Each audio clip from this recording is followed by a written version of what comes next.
AMJ Listeners, ahli digital forensik memutarkan rekaman CCTV rumah Ferdy Sambo yang terletak di Jalan Saguling dalam persidangan kasus pembunuhan berencana Brigadir Yosua. Sejatinya terdapat 53 titik CCTV yang terkumpul untuk perkara ini. Namun ahli mengaku hanya menerima 2 file CCTV Saguling dan 1 file CCTV Duren 3 dari penyidik Polda Metro Jaya. Ketua Majelis Hakim Wahyu Iman Santosa curiga CCTV rumah Saguling tercecer. Kelima terdakwa pembunuhan berencana Yosua mengikuti sidang bersamaan dengan agenda mendengarkan keterangan ahli pada Selasa 20 Desember 2022 di Pengadilan Negeri Jakarta Selatan. Hanya satu ahli yang dihadirkan yakni Heri Prianto, ahli digital forensik dari Puslap 4 Baris Krim Polri. Lantas bagaimanakah peran dari JPU terhadap terdakwa, apalagi jika ahli didatangkan oleh JPU? Kami akan diskusikan hal ini dengan pakar psikologi forensik Reza Indragiri Amril. Selamat pagi Mas Reza, salam sehat Mas. Selamat pagi. Baik Mas Reza, dari serangkaian proses persidangan yang sudah masuk, kalau kita lihat tadi informasi sebelumnya Ferdy Sambo justru merasa bahwa CCTV itu bisa meringankan hukumannya dan ada statement juga dari Kuat Ma'ruf yang berterima kasih kepada keterangan ahli. Tanggapan Anda Mas Reza? Ada perbedaan yang sangat nyata terkait dengan mindset jaksa penuntut umum dan penasihat hukum. Ya. Kalau jaksa penuntut umum sudah barang tentu membangun mindset bahwa apa yang dia tanyakan, apa yang dia perdebatkan haruslah berpotensi memberatkan terdakwa. Sebaliknya penasihat hukum tentu akan mengemas pertanyaan, membangun narasi, membangun perdebatan agar bisa meringankan kliennya. Yeah. Nah, dengan demikian, ketika dihadirkan seorang ahli, maka niscaya ahli akan ditanyai dengan sekian banyak pertanyaan, bahkan mungkin perdebatan sesuai dengan mindset masing-masing pihak itu tadi. Ahli pada dasarnya posisinya adalah netral. Dia tidak punya kepentingan terhadap menang atau kalahnya pihak manapun. Dia tidak ada urusan mau vonis bersalah, mau terbukti sah atau tidak. Sama sekali ahli sesungguhnya tidak punya kepentingan tentang itu. Ahli semata-mata tugasnya adalah mendatangkan perspektif non-hukum ke dalam ranah hukum. Kalau memang si ahli berasal dari disiplin ilmu non-hukum. Nah, tinggal lagi bagaimana kemudian masing-masing pihak, baik itu jaksa penuntut umum, atau penasihat hukum, atau mungkin juga majelis hakim, memanfaatkan perspektif keilmuan dari ahli itu untuk kepentingan mereka masing-masing. Baik, kalau yang Anda lihat saat ini, apakah betul bahwa ahli-ahli yang didatangkan justru memberatkan JPU dan justru meringankan terdakwa itu sendiri?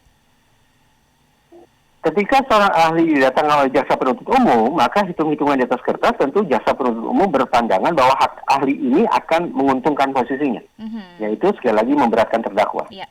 Demikian pula penasihat hukum ketika mendatangkan ahli siapapun itu pasti punya hitung-hitungan bahwa ahli yang satu ini akan menguntungkan dirinya, akan menguntungkan kliennya. Tetapi tidak tertutup kemungkinan bahwa kemudian apa yang disampaikan oleh ahli justru dimanfaatkan oleh pihak yang berseberangan, oleh pihak yang mendatangkan ahli tersebut. Nah, ini tanda penting dari sebuah blunder. Sekali lagi, ahli sebenarnya tidak punya kepentingan untuk membela atau mendukung pihak manapun. Tapi karena ilmu itu pada dasarnya tahu, yang bebas mau digunakan oleh siapapun untuk kepentingan manapun, maka sekali lagi, pisau itu kemudian bisa dimanfaatkan oleh pihak yang unggul, yang punya kemampuan mengajukan pertanyaan atau perdebatan secara lebih jitu sesuai kepentingannya. Nah, kalau kemudian kita spesifik bicara tentang rekaman kemarin ya, rekaman itu kan sepertinya memunculkan perasaan sukacita dari penasihat hukum karena memperlihatkan momen-momen ketika terdakwa FS ternyata di jalan raya tidak menggunakan sarung tangan, begitu ya. Nah, pertanyaan saya begini, ini kita bicara tentang pembunuhan berencana, dakwaannya itu. Jadi yang paling kita butuhkan sebetulnya adalah sebuah alat bukti yang memperlihatkan momen ketika penembakan itu berlangsung. Penembakan terhadap Brigadir Yosua yang saya pahami adalah tidak berlangsung di jalan raya, tetapi terjadi di lantai 2, alamat rumah Jalan Duren 3. Jadi rekaman di ruangan itu yang sesungguhnya paling jitu untuk menunjukkan kepada kita tentang tindak tanduk atau gerak-gerik orang-orang yang berada di ruangan itu. Iya, tapi masalahnya Mas Reza tidak ada CCTV di lantai 2 itu ya. Alhasil, rekaman yang kemarin sekali lagi memperlihatkan momen ketika Ferdy Sambo berada di jalan raya tanpa sarung tangan, menurut saya tidak semestinya memunculkan perasaan sukacita. Karena rekaman tersebut adalah alat bukti namun tidak memiliki nilai pembuktian. Rekaman itu memang memperlihatkan tindak tanduk terdakwa, tapi tidak ada sangkut pautnya dengan momen ketika penembakan itu berlangsung. Karena terdakwa didakwa melakukan pembunuhan berencana. Jadi momen ketika melakukan pembunuhan berencana itu yang kita butuhkan tayangannya. Dengan kata lain, rekaman kemarin adalah sekali lagi merupakan alat bukti yang dihadirkan, namun menurut saya tidak memiliki nilai pembuktian. Alat bukti yang tidak memiliki nilai pembuktian ya, tetapi sudah memunculkan sukacita dari para terdakwa, bahkan Kuat Ma'ruf berterima kasih terhadap itu. Artinya ini tidak tepat ya, Mas? Wajar, tadi yang saya katakan wajar. Tentu masing-masing pihak akan membangun narasi sedemikian rupanya, memunculkan impresi sedemikian rupa untuk menunjukkan bahwa ini menguntungkan saya, ini memojokkan. Niscaya masing-masing pihak akan membangun narasi seperti itu, tapi hakim yang akan menilai. Tapi apakah Anda melihat selama perjalanan ini menghadirkan ahli, kuasa hukum sudah memanfaatkan itu, sudah memanfaatkan keterangan ahli untuk keuntungan mereka? Belum, karena sepengetahuan saya, sampai hari ini pun ahli yang dihadirkan masih ahli dari jaksa penuntut umum.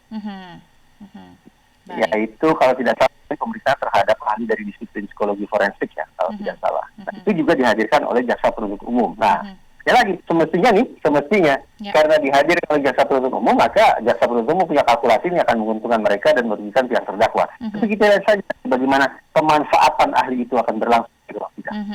Dan bagaimana juga JPU itu betul-betul bisa memberatkan terdakwa ya dengan menghadirkan para ahli. Ya betul.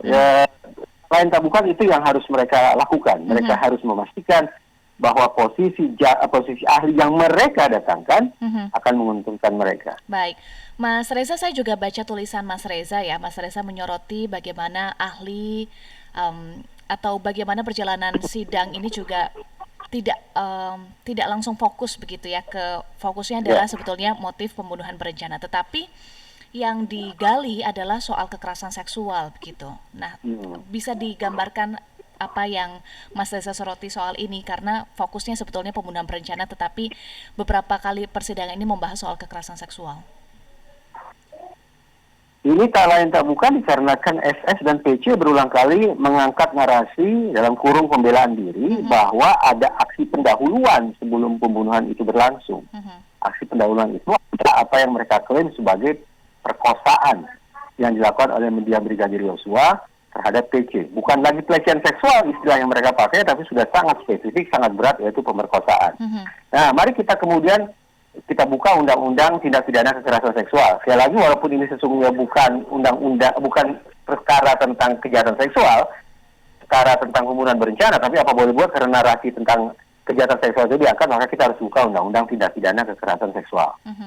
Di dalam undang-undang TPKS ada pasal yang berbunyi kurang lebih bahwa untuk membuktikan ada atau tidaknya, terjadi atau tidaknya pemerkosaan, misalnya pemerkosaan, gitu, maka yang dibutuhkan ada 3 hal.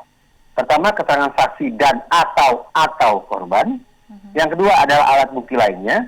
Dan yang ketiga adalah keyakinan majelis hakim. Nah, sekarang karena kita bicara tentang ahli, maka kita relevan bicara tentang hal yang kedua, yaitu alat bukti lainnya. Alat bukti lain yang saya maksud adalah hasil pemeriksaan ahli, keterangan dari ahli. Nah, dalam konteks ini, perkiraan saya sekali lagi hari ini akan didatangkan ahli dari disiplin psikologi forensik. Kenapa ahli dari disiplin psikologi forensik yang dihadirkan? Ini tidak terlepas dari kesimpulan yang ditarik oleh Komnas HAM dan Komnas Perempuan beberapa bulan lalu, bahwa diduga kuat, ada kata kuat di situ, diduga kuat sudah terjadi kekerasan seksual terhadap PC. Lantas dalam rekomendasinya, kedua lembaga tadi meminta Barreskrim untuk melakukan pendalaman.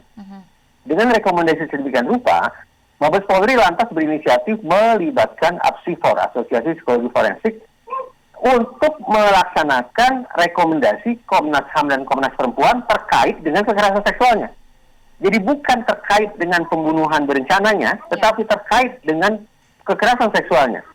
Nah, sepanjang yang saya simak di pemberitaan media massa, ternyata di dalam laporan itu konon isinya adalah memperteguh klaim dari PC bahwa ia mengalami trauma, ia mengalami guncangan kejiwaan, ia mengalami depresi barangkali dan seterusnya, dan itu bersangkut paut dengan kekerasan seksual yang dia alami.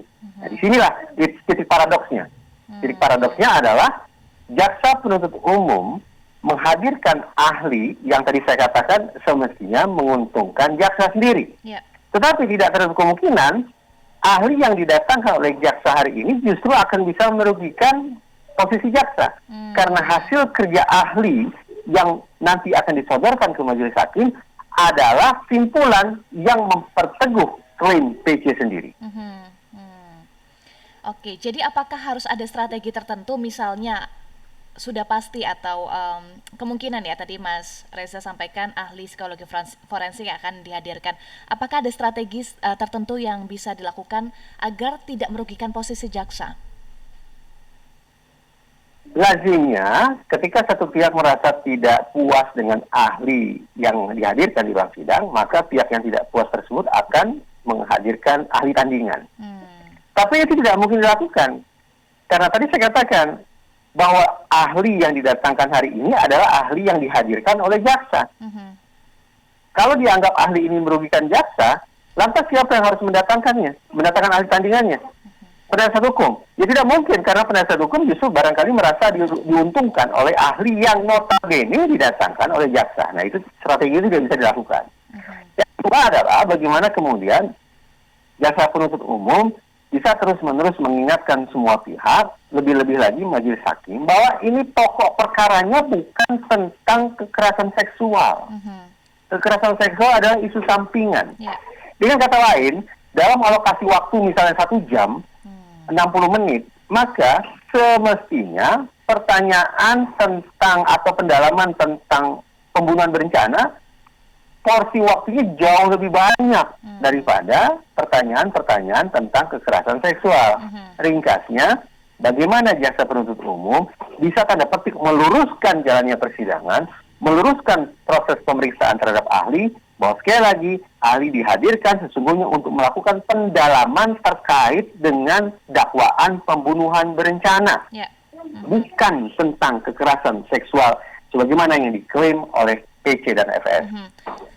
Ya, Mas Reza, jika ahli psikologi forensik yang didatangkan hari ini dan Mas Reza sampaikan seharusnya pendalaman yang lebih besar waktunya adalah untuk pendalaman pembunuhan berencana. Nah, apa saja yang harus didalami hari ini untuk lebih menggali lagi soal dugaan pembunuhan berencana? Apa saja yang akan diajukan ke ahli tentu saja sesuai dengan daftar kebutuhan masing-masing pihak. Jaksa punya daftar sendiri, penasihat hukum punya sendiri, majelis hakim juga saya perkirakan punya daftar pertanyaan sendiri. Bagian mana yang barangkali masih kosong, yang masih harus ditutup dengan perspektif keilmuan non-hukum, nah itu yang saya sendiri masih harus menunggu apa kira-kira akan mereka pertanyakan. Tetapi dari sekian banyak sesi persidangan yang coba saya ikuti, ada beberapa isu yang mengemuka. Pertama terkait dengan penilaian akan kualitas saksi, karena majelis hakim berulang kali marah gitu ya. Marah, bahkan jaksa penuntut umum pernah mengancam sejumlah saksi akan memidanakan mereka. Ini berarti terkait sekali lagi tentang kualitas kesaksian. Yang kedua adalah terkait dengan kata berencana itu sendiri.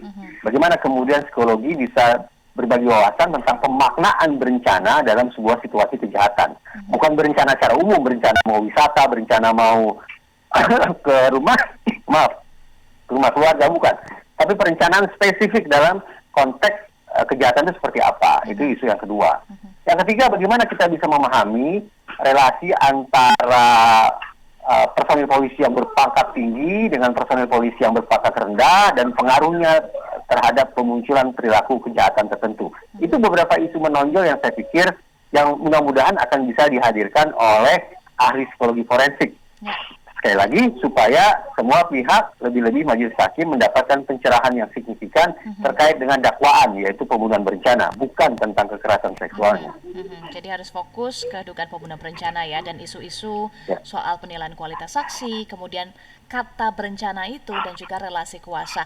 Nah, selain ahli forensik atau ahli psikologi forensik, apalagi ahli yang kemungkinan akan dihadirkan oleh JPU untuk memberatkan terdakwa? Saya tanda petik menantang jaksa penuntut umum untuk menghadirkan dokter, jadi kolega dari ilmu kedokteran. Kecil kemungkinannya. Kenapa? Karena yang saya tahu dalam berkas dari jaksa penuntut umum tidak ada satu orang pun dokter yang melakukan pemeriksaan terhadap alat kelamin PC. Maaf ini kalimat saya jadi vulgar ini.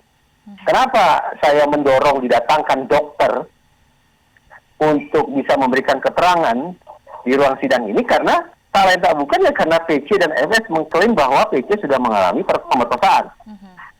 Saya yakin seyakin-yakinnya satu-satunya disiplin ilmu yang bisa membuktikan ada tidaknya pemerkosaan itu adalah kedokteran.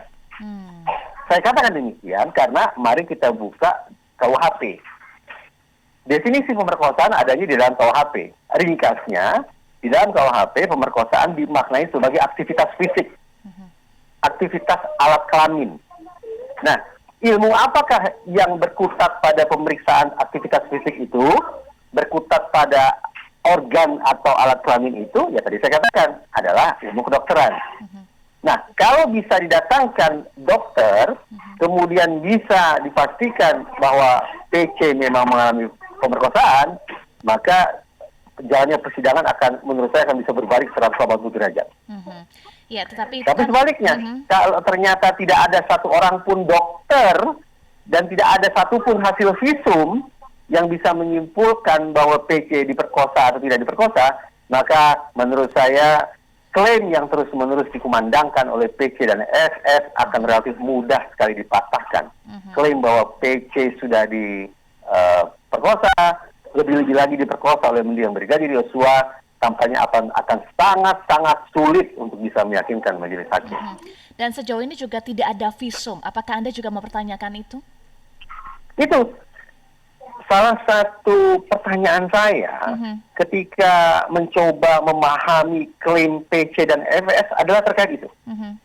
Karena sulit bagi saya untuk memahami, ada orang yang, maaf kata ini, misalnya hari ini dia mengklaim diperkosa, tapi hingga berbulan-bulan berikutnya, baik oleh suaminya, baik oleh Komnas Perempuan barangkali, tidak pernah didampingi atau diantar untuk melakukan pemeriksaan ke dokter, untuk mendapatkan visum, untuk memeriksa adakah kemungkinan orang yang mengklaim sebagai korban ini terjangkit penyakit menular seksual, adakah kemungkinan orang yang mengklaim sebagai korban ini mengalami patah tulang karena dia mengatakan dibanting 3 kali, adakah kemungkinan dia mengalami gegar otak misalnya, dan seterusnya. Nah, ini jadi pertanyaan, kenapa tidak ada satu pihak pun yang mendampingi orang yang mengklaim sebagai korban untuk ke dokter untuk mendapatkan visum dan pemeriksaan medis secara komprehensif untuk memastikan kondisi yang bersangkutan. Tidak adanya pemeriksaan inilah yang menjadi salah satu pertanyaan saya terkait dengan mengapa ada orang yang mengklaim sebagai korban kejahatan seksual, tetapi tindak tanduknya tidak sebagaimana profil korban kejahatan seksual. Baik. Baik, itu dari sisi kekerasan seksual. Tetapi kalau fokusnya adalah tadi saran dari Mas Reza adalah fokusnya adalah untuk mengungkap, mendalami pembunuhan berencana, ahli apa yang harus dihadirkan? Nah, balistik sudah didatangkan, kemudian digital forensik sudah didatangkan. Nah, karena pembunuhan berencana merupakan perilaku, merupakan berencana sendiri merupakan proses berpikir, maka sudah. Kehadiran ahli dari disiplin psikologi forensik menurut saya sangat relevan. Ya, sekali lagi, mudah-mudahan ahli psikologi forensik tersebut bisa memenuhi ekspektasi kita bahwa ini akan berkutat pada isu tentang pembunuhan berencananya, bukan pada kekerasan seksualnya. Sebagai pakar psikologi forensik, apa saran Anda untuk JPU hari ini, Mas Reza? Bagaimana saya katakan tadi, mudah-mudahan jaksa penuntut umum bisa meluruskan meluruskan proses sidang ini dan terus-menerus mendorong majelis hakim bahwa lalu lintas pertanyaan yang diajukan ke ahli semestinya lebih banyak porsinya terkait dengan dakwaan, yaitu pembunuhan berencana, bukan tentang kekerasan seksual. Kita harus tunggu sama-sama seberapa jauh pertanyaan diajukan, seberapa jauh jawaban diberikan, dan itu akan bisa meyakinkan kita akan kredibilitas ahli, termasuk kontribusinya bagi terungkapnya kasus ini secara terang benderang. Baik, Mas Reza, kita nantikan pendalaman yang akan dilakukan melalui persidangan hari ini, bagaimana pertanyaan dan juga bagaimana jawaban dari ahli psikologi forensik untuk bisa mengungkap secara terang benderang kasus dugaan pembunuhan berencana ini. Terima kasih, pakar psikologi forensik Reza Indragiri Amril sudah berbagi informasi bersama kami di Morning Traffic. Salam sehat selalu ya, Mas Reza. Selamat kembali beraktivitas.